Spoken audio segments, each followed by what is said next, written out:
હર હર મહાદેવ, જય ભોળેનાથ। હવે આવતીકાલે જ્ઞાતિના બાળકોનું સરસ્વતી સન્માન રાજુલા રાજકોટ યુવા સોશિયલ ગ્રુપ દ્વારા રાખેલું છે અને ભોજન કાર્યક્રમ રાખેલો છે। તો દરેક વાલી કાલના 4 વાગે રાજકોટ બ્રાહ્મણ જ્ઞાતિ વાડીએ પહોંચી જવું। આ 15 દિવસ જ્યાં મહેનત કરીએ છીએ અને બાળકોનો પ્રોત્સાહન મળે એની માટે મહેનત ચાલુ છે। તો ફક્ત તમારે 4 કલાક જ ટાઈમ આપવાનો છે। તો 4 કલાકનો ટાઈમ કાઢી દરેક વાલી પહોંચી જજો, જેથી આપણો કાર્યક્રમ વહેલાહાર ચાલુ થઈ જાય અને વહેલાહાર પૂરો થઈ જાય। તો આમ તમે જોઈ શકો છો બધાય આપણા જ્ઞાતિના મિત્રો વડીલો બધાય આ સેવામાં લાગેલા છે। તો બસ આશા એટલી છે કે કાલના 4 વાગ્યે બધાય ટાઈમસર વાડીએ પહોંચી જાય, જેથી આપણો કાર્યક્રમ ટાઈમે ચાલુ થઈ જાય અને ભોજનવાર પણ ટાઈમે ચાલુ થઈ જાય। અને આ ફક્ત તમારા અને આપણા જ્ઞાતિના બાળકોને પ્રોત્સાહન મળે એની માટે મહેનત કરીએ છીએ। અને આ 15 દિવસથી આ મહેનત ચાલુ છે। તમારે ફક્ત 4 કલાક કાઢવાના છે। તો બધાને નમ્ર વિનંતી, કાલના 4 વાગ્યે રાજકોટ બ્રાહ્મણ જ્ઞાતિ વાડીએ પહોંચી જજો। જો આ મહેનત કેટલી ચાલુ છે, તો તમે જોઈ શકો છો આ બાળકો માટે જ આ બધા જ્ઞાતિના મિત્રો અને વડીલો આ 15 દિવસ ત્યાં મહેનત કરે છે, જેથી આપણા બાળકોને પ્રોત્સાહન મળતું રહીએ। આમ જો પ્રમુખ સાહેબ, તમે આ જ્ઞાતિને કાંઈ કહેવા માંગો છો?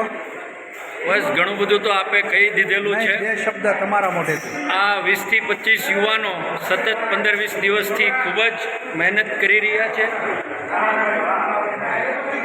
તો અને એ માત્ર ને માત્ર જ્ઞાતિના બાળકોને પ્રોત્સાહન મળે, ભવિષ્ય એનું ઉજ્જવળ બને, ભવિષ્યમાં આગળ કંઈક ને કંઈક કરી છૂટે અને આપણી જ્ઞાતિ આગળ વધી અને એ જ્ઞાતિ ગૌરવ બને, એના માટેનો એક સામાન્ય પ્રયાસ છે।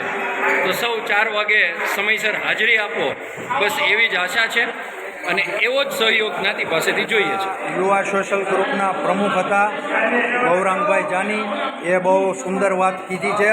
ફક્ત તમારો ટાઈમ જ અમારે જોવે છે, બાકીની મહેનત અમે કરી લઈશું। તો બધાય સમયસર કાલના પહોંચી જાજો, જેથી આપણો કાર્યક્રમ ટાઈમે ચાલુ થઈ જાય।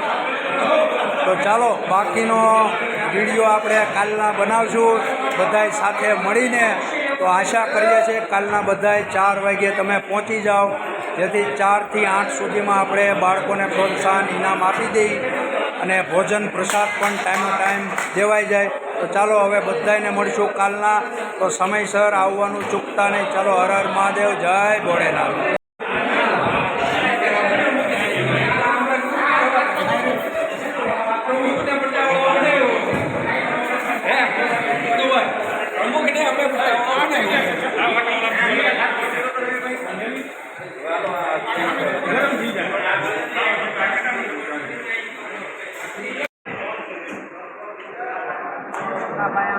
સંજો મહાદેવ,